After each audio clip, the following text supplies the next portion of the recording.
अस्सलाम वालेकुम स्टूडेंट्स, उम्मीद है सब लोग खैरियत से होंगे। हम अपने नए टॉपिक के साथ हाजिर हैं। जैसा कि आपको मालूम है कि हमारा चैप्टर नंबर 5 चल रहा है और चैप्टर 5 के अंदर उसका जो नाम है कंप्यूटर आर्किटेक्चर, उसके अंदर हम प्रोसीड कर रहे हैं। हमने जो सबसे पहले उसका ओवरव्यू देखा, फिर हमने जो लास्ट क्लास के अंदर हमने जो बड़ा मेन टॉपिक था हमारा, इसके अंदर इंटरकनेक्शन के हवाले से और सीपीयू की सारा स्ट्रक्चर, इंटरनल स्ट्रक्चर, उसका हर एक चीज़, उसका यानी उसके अंदर कैसे काम हो रहा है, चीज़ें कैसे आ रही जा रही है, कौन कंट्रोल कर रहा है, उस सारे सिस्टम को देखा। कंट्रोल यूनिट को देखा, उसमें अर्थमेटिक एंड लॉजिक यूनिट को देखा और उसके अंदर मेमोरी का किरदार, मेन मेमोरी का और परमानेंट मेमोरी जो रोम कहलाती है उसका किरदार, ये सारा हमने स्टडी किया।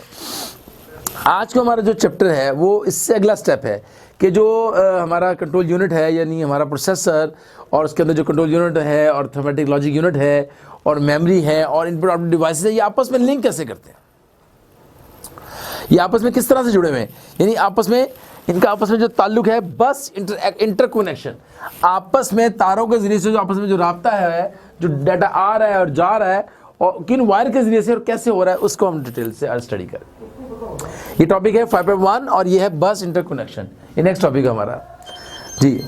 इसके अंदर हम सबसे पहले तो ये देखेंगे, जैसे कि पहले हमने भी बात की कि सिस्टम कनेक्शन के अंदर, बस कनेक्शन के अंदर जो मेन चीज़ है हमारी वो ये है कि डाटा फ्लो कैसे करता है और सीपीयू जो है काम कैसे करता है, इनपुट डिवाइसेस कैसे एक दूसरे से लिंक किए हुए हैं। हम जानते हैं कंप्यूटर के अंदर सीपीयू है, मेन मेमोरी है, इनपुट आउटपुट डिवाइसेस हैं और डाटा का फ्लो हो रहा है एक जगह से दूसरी जगह, which is another way very important, जो बहुत इंपॉर्टेंट चीज़ है कि डाटा जाता कैसे और कौन लेके जाता है, उसके अंदर डाटा कैसे है, उसका एड्रेस, लोकेशन, ये सारी चीज़ें उसके साथ ताल्लुक रखती हैं। दीज कंपोनेंट्स आर इंटरकनेक्टेड और ये सब आपस में जुड़े हुए हैं और एक सेट ऑफ पैरेलल वायर्स का निज़ाम है पूरा का पूरा, कंडक्टिंग वायर्स, जिसे हम आमतौर पर क्या कहते हैं, कंडक्टिंग वायर्स। और ईच ऑफ दिस लाइन जो है वो यूज टू ट्रांसफर है, उसमें एक सीक्वेंस है, प्रॉपरली एक चीज़ जाती है, फिर उसका एड्रेस आ जाता है, फिर उसके जाने के बाद उसका मैसेज जनरेट होता है कि हाँ जी वो रिसीव हो गई है, अब आप अगली चीज़ भेज दीजिए, फिर उसका एड्रेस आ जाता है, फिर अगला मैसेज भेजता है, हाँ जी थर्ड चीज़ भेज दीजिए। तो ये पूरा सीक्वेंस है वायर के अंदर, जो बिट्स और बिट्स, डाटा बिट्स की सूरत में जा रहा है, जो से हम निकल पड़ा ये 8 बिट्स की फॉर्म में डाटा जाता है और फिर 16 और 32। अब चूँकि वक्त के साथ साथ डाटा की भेजने की स्पीड और उसकी तारें जो आपस में वायर हैं वो भी बढ़ा दी गई हैं, उनकी मिकदार बढ़ा दी गई है। तो हम with the passage of time we are increasing the bytes, we are increasing the bits and then it's bytes. तो हम इस पर बात करते हैं आज। This set of the parallel line, ये जो तारें हैं जिसमें डाटा जाता है आपस में राब्ता करने के लिए, उसको हम इस वायर्स को क्या कहते हैं, बस का नाम देते हैं। ये जो केबल है जिसके अंदर वायर तारें बिछी हुई हैं उसको हम बस का नाम देते हैं जी। अब हम इसमें हम थोड़ा सा आज ये देखेंगे, थोड़ा स्ट्रक्चर बनाऊंगा पहले कि किस तरीके से ये आपस में काम कर रहे हैं।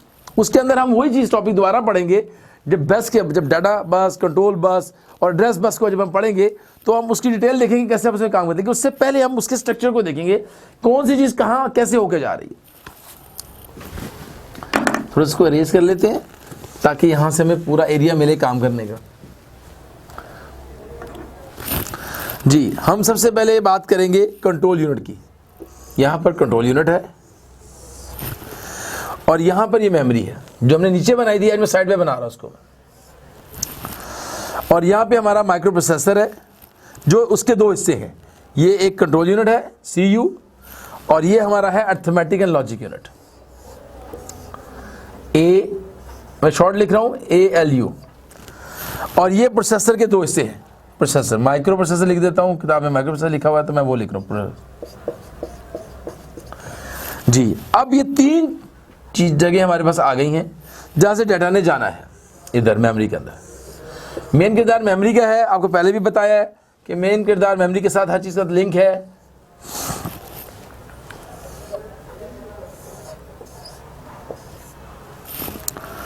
जी कुछ जगह डाटा से वन साइड है, कुछ जगह डाटा 2 साइड जा रहा है, जरा इसका आपको गौर करना है। ये हमारी मेमोरी है। अब देखिए, और इधर से डाटा इसके पास कहां से आ रहा है, ये इलेक्ट्रॉनिक क्लॉक, एक क्लॉक भी साथ चल रहा है जो इन्फॉर्म कर रहा है कि टाइमिंग कितना, हर डाटा जाने के लिए कितना टाइम ले रहा है। इलेक्ट्रॉनिक क्लॉक इसको हम कहते हैं, साइड पर है, जो कि यहां से इंफॉर्मेशन को यहां दे रहा है।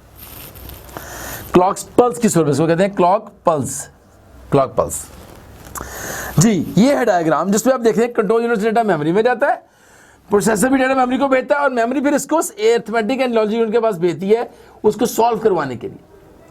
अगर अरिथमेटिक जब कोई चीज़ आती है कंट्रोल यूनिट के पास फौरन मेमोरी भेज दी जाती है और फौरन प्रोसेसर जो है वो मेमोरी प्रोसेसर के थ्रू जाए या कंट्रोल यूनिट के थ्रू जाए, क्योंकि कंट्रोल यूनिट में तो वो चीज़ आएगी जो कि अरिथमेटिक या प्रोसेसर से कंट्रोल यूनिट में गई और सॉल्व होने के बाद मेमोरी में गई। लेकिन जो प्रोसेसर ने भेजी वो मेमोरी में जाने के बाद वापस एएलयू में आई, क्योंकि उसको एएलयू में आना है सॉल्व होने के लिए। सॉल्व होने के बाद उसको जो है मेमोरी में दोबारा सेव करवाया जाएगा और फिर जो है डिस्प्ले दिया जाएगा। बेसिकली आपस में इंटरनली जो वर्किंग हो रही है, जो मूवमेंट हो रही है डेटा की, वो ये है।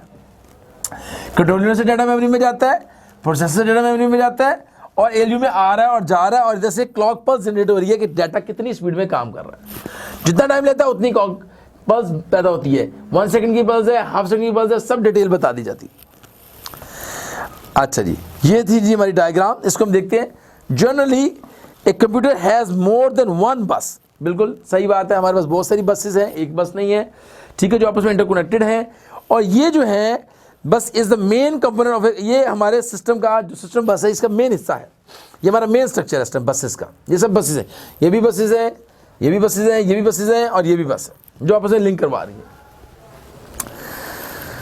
है। Generally purpose computers have 70 to 100 line system बस। आमतौर पे 70 से लेकर 70 से लेकर 100 बस वाली वायर की बस होती है। द सिस्टम बस इज डिवाइडेड इनटू 3। अब मेन जो हमारी बस है वो कहलाती है सिस्टम बस। अब आगे हम इसको 3 हिस्सों में तकसीम करेंगे। सबसे पहली बस मैंने बताई कंट्रोल यूनिट, कंट्रोल बस जो कंट्रोल कर रही है उसी का नाम कंट्रोल बस। कंट्रोल से हमने कंट्रोल बस रख दिया। और अगर जो डाटा लेके जा रही है उसका नाम हमने डाटा बस रख दिया और जो कि एड्रेस लेके जा रही है उसका हमने एड्रेस बस रख दिया।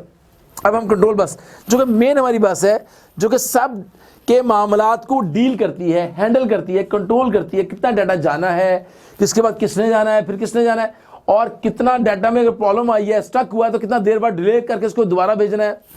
ये सारी चीज़ जो है वो कंट्रोल बस हैंडल करती है। इसको हम पढ़ते हैं। These lines are used to transmit different commands from one component to, of course different तरह की कमांड है, एक जैसी कमांड नहीं होती। मिसाल के तौर पर CPU को डाटा भेजना है, read data from the CPU ने डाटा रीड करना है मेन मेमोरी से CPU ने डाटा रीड करना है, पहला step. It will use the control बस। ये किसको यूज करेगा? कंट्रोल बस को यूज करेगा। सबसे पहले किसको यूज करेगा? कंट्रोल बस को। मैं इसको शॉर्ट लिखता हूं ताकि काम आसान रहे। CU को यूज करेगा, कंट्रोल बस को, कंट्रोल बस। आपको मैं शॉर्ट लिखा, चले पूरा लिख लेते हैं, आपको सहूलत रहेगी। Control bus. तो सबसे पहले ये डाटा रीड करने के लिए कंट्रोल बस से डाटा रीड करवाएगा। It will use the control bus to send the main memory. Main memory में डाटा जाने के लिए किसको यूज किया? मेन मेमोरी को, कंट्रोल बस को। अच्छा जी, to the main memory of the computer. The control bus is also used to transmit other control signals like acknowledgement signals, कि भाई हाँ हमारा मैसेज चला गया, इस एक्नॉलेजमेंट वापस आएगा कि हमने मैसेज भेज दिया और वापस जो मैसेज लेकर आएगा मेमोरी से दोबारा मैसेज तक पहुंचेगा, हाँ जी मैसेज चला गया, तो ये भी कंट्रोल बस ही हैंडल करेगी। अच्छा जी, इसके बाद आगे चले। When CPU give a command to the main memory for writing data, कभी हम कहता है कि लिखो डाटा, इसके अंदर लिख लो, जैसे कहता है तो मेमोरी सेंड से एक्नॉलेज, वो एक मैसेज भेजती है जो मैंने अभी आपको जस्ट बताया। वो मैसेज भेजेगी जी हाँ जी हमने आपका डाटा सेव कर लिया है। वो सिग्नल भेजेगी CPU को after the writing the data memory के अंदर। तो CPU कैन मूव फॉरवर्ड और अगला स्टेप स्टार्ट कर देगा और अगले दूसरे कामों के एक्शन स्टार्ट कर देगा।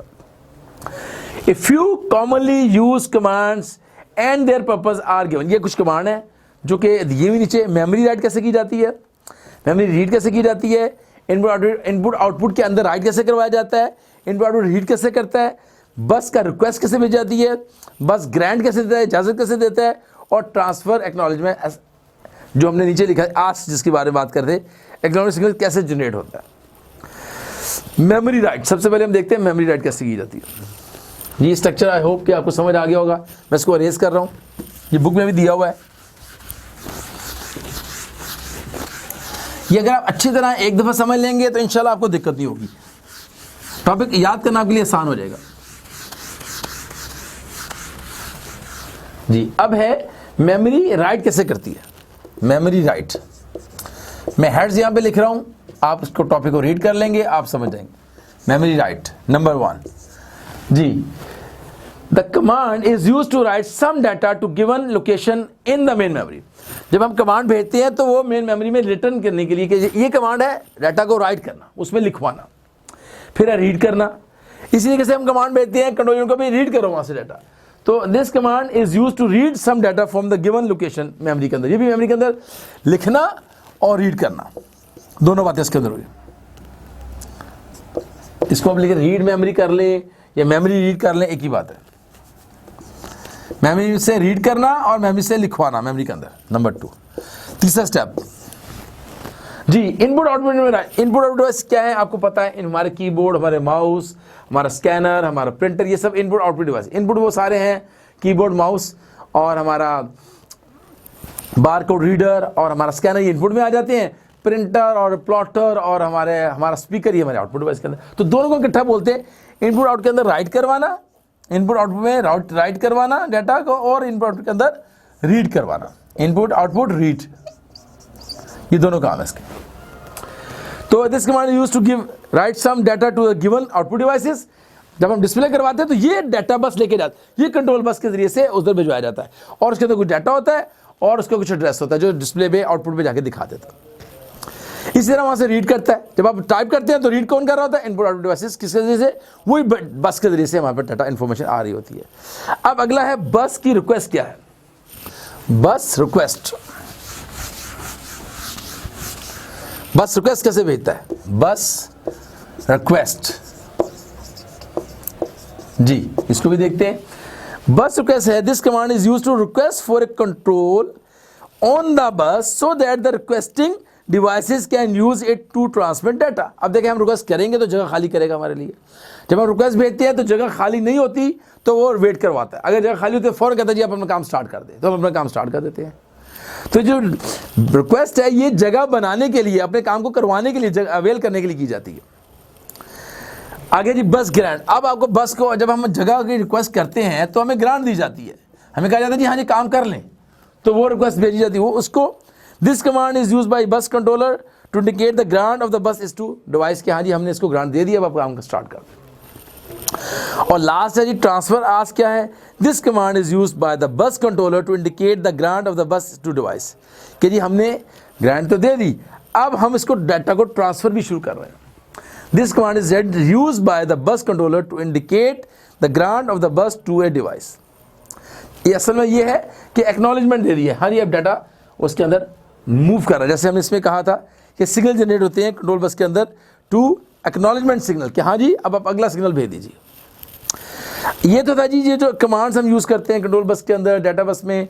बेसिकली तो कंट्रोल बस सारा मैनेज करता है, फिर उसमें डाटा जाएगा, फिर उसमें एड्रेस भी साथ होगा, वो तो उसका पार्ट है। कंट्रोल बस के अंदर दोनों चीज़ें काम कर रही हैं, उसके अंदर डाटा भी काम कर रहा है जो कि लेके जा, जो इन्फॉर्मेशन है, और जो कि हमारी एड्रेस है वो उसके साथ, उसके बगैर तो डाटा जा नहीं सकता।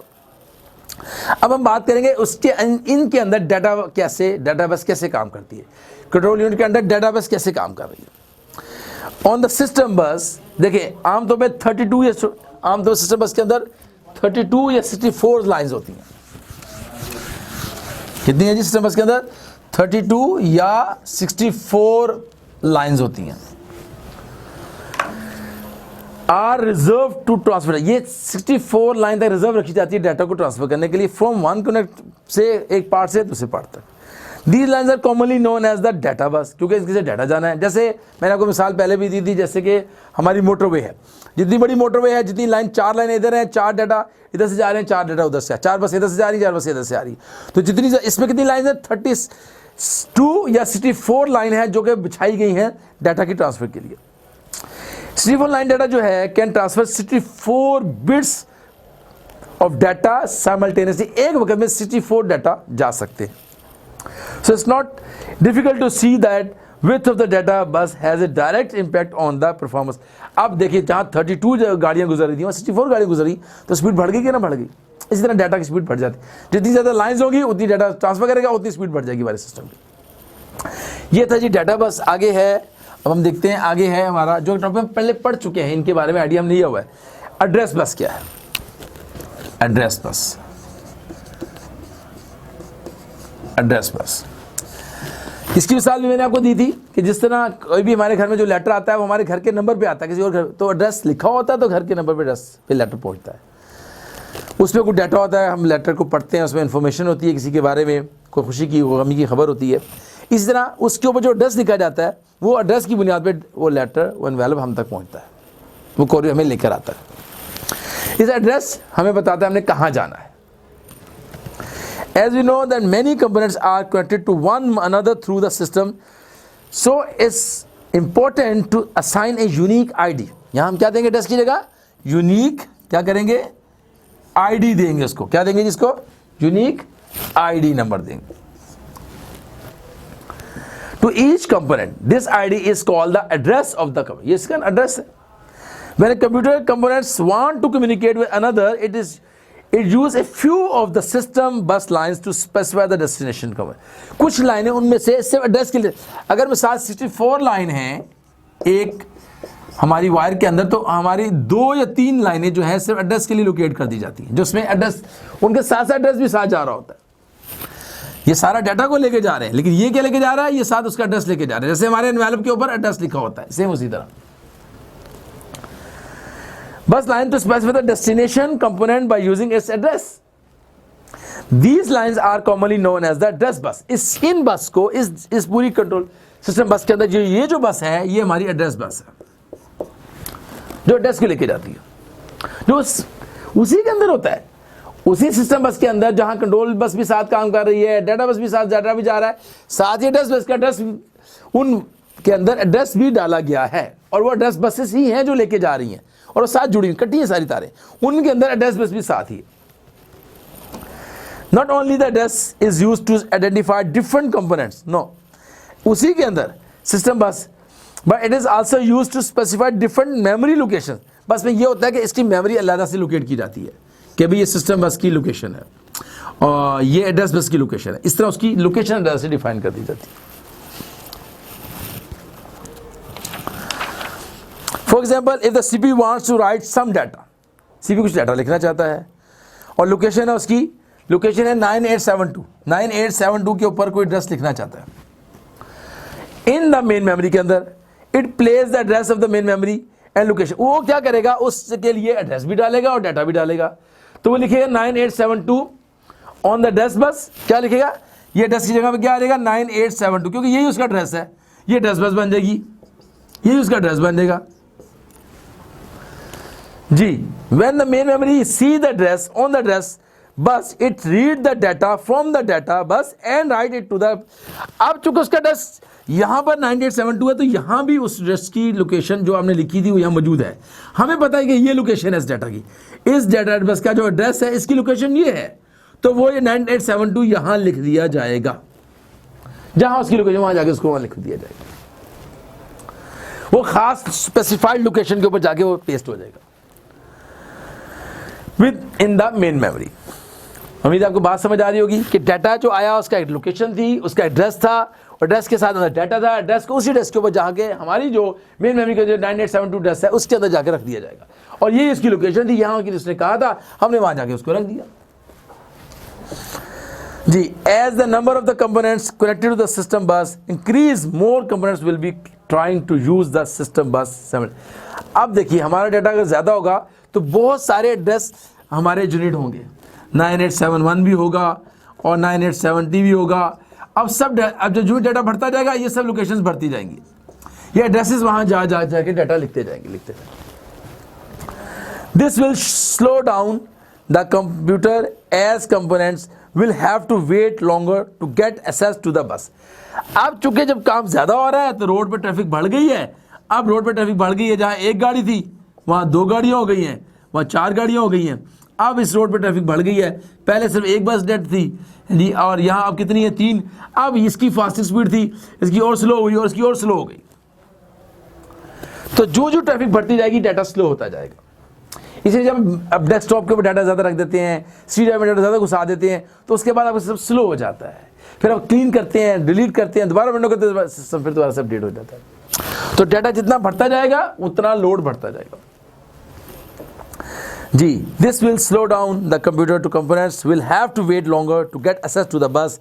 To solve this problem, only the major component of the computer are connected to the system bus and remaining components are connected to the another bus, usually known as the expansion बस। इस काम को बेहतर करने के लिए हम बस की मिकदार को बढ़ा सकते हैं, हम सारा एक्सपेंशन बसेस भी लगा देते हैं ताकि हमारा काम स्लो ना हो, ये भी इसका हल है।